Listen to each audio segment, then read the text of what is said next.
When you walk into your correlation or your meeting room, if you're not high energy, you need to find somebody that is, because you are putting on a performance when you walk in, because you don't know if that person had a bad day. You don't know if their car broke down. You don't know if they're having relationship problems. You have to get them out of that state.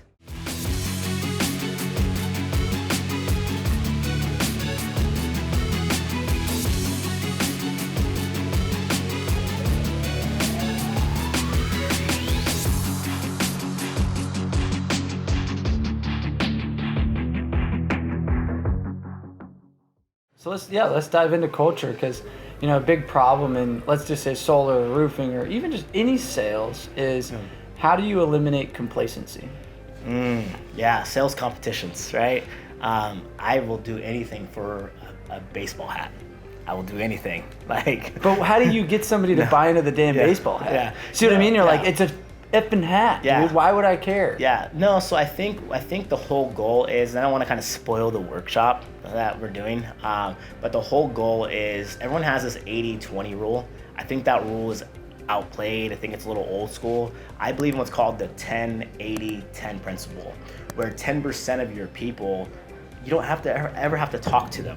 Like, they'll just go, they're top performers, their will to win is like super, super high. They're in it for the impact and the money. Then you have your 80%, and that 80% needs to be like, that's where the culture comes in. That's where, like, you have to continue to give them praise, give them love, create competitions. And then you have your bottom 10%. They're essentially just there to be there, right? And we all have them, and they always take up our time and need money and everything else. But the goal is, if you can get more people in the 80% into the 10%, which will become 11 and 12 and 13 and 14 and 15, then you're going to be able to scale faster, and you're going to be able to bring some of the people from the bottom 10 into the 80 and start moving in that way. And culture happens naturally that way, but it starts with you. It starts with your energy. Right from the start, you never let go of that energy. When you walk into your correlation or your meeting room, if you're not high energy, you need to find somebody that is, because you are putting on a performance when you walk in, because you don't know if that person had a bad day. You don't know if their car broke down. You don't know if they're having relationship problems. You have to get them out of that state, right? You have to get them out of that state and excited and intentional with their purpose. And then from there, you can help lead them where you need them to go in order to have a strong culture, which will lead to more sales and just being like the best version of themselves, essentially. Love that. So what other systems? So you have correlation meetings, competitions, you said. Is there any other things as a leader that you've implemented that has really created this excitement, this retention, this I feel like sometimes you're like, I'm so sick of beating the same drum. I go out every day, I knock doors, I come home, make money. How do you... So I believe in building is energizing and maintaining is draining. Okay. Right. So your leaders have to continue to build their business. The one thing I've been doing, shout out to Paul Rundle, is I've been doing with him every week. We're having one-on-one meetings with the managers, figuring out what they need. How can we help them do their job better instead of assuming? And then teaching them the how to instead of just telling them. Because for a lot of years, I just told them, like, dude, what are you doing? Right? You don't know what you're doing? Come on, man. And so now we're actually getting feedback what we need. And so that manager now is going to feel safe, and they're going to end up wanting to lead their team better. And it's just like a snowball effect down to that very last rep. But it's just really important. You need to have a statement of clarity on your culture, and your 10% that's eventually going to get to 12 to 15%. You need to make sure that they hold the line on that culture. Love that. So describe that. Hold the line on the culture.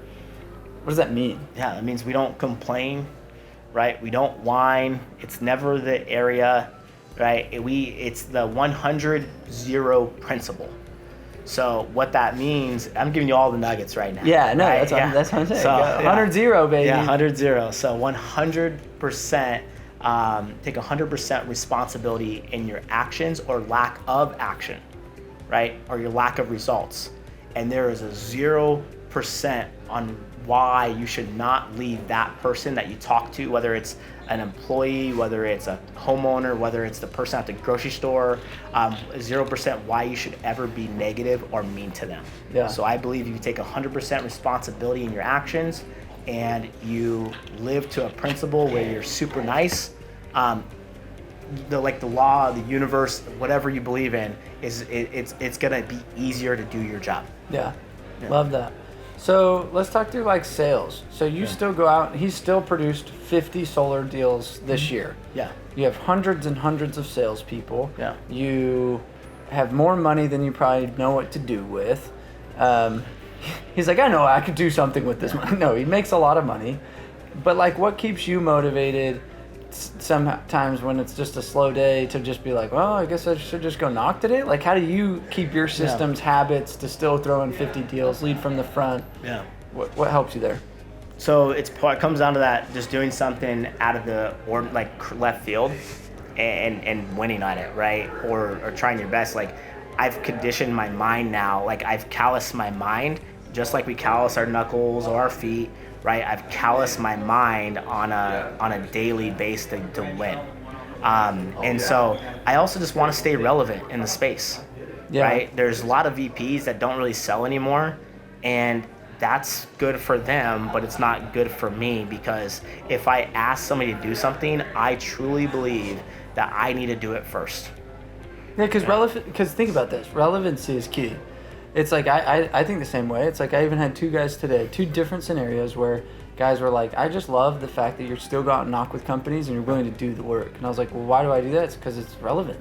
Like, I don't want to be like, oh, knock doors, I wear this shirt with pride. And it's like, well, when's the last time you knocked? It's like, no, I still can go out. I still got it. Like, don't sit there and tell me that I'm some dude that just wants to go coach and not want to do the work. Like, I have my own grind. Like, last night I was like, dude, I pull out my phone. I was like, look, these last 12 text messages have been me cold calling, me texting out. When are you going to do this? When are you going to do this? Like, I grind. And I think a lot of leaders feel like the destination is this throne that they get to go sit in tents, punch some numbers somehow, and still stay relevant and still stay influential. Yeah. And it's like, wait a minute, dude. Like, your influence all has to do with the impact you're making on your business below you. Yeah. And I think a lot of people forget that. Yeah. If, I try to pride myself on knowing the answer, and I'll only know the answer if I continue to sell, right? Because I don't want the brand new rep to randomly call me and say, how do I do this? And I don't know the answer. Yeah.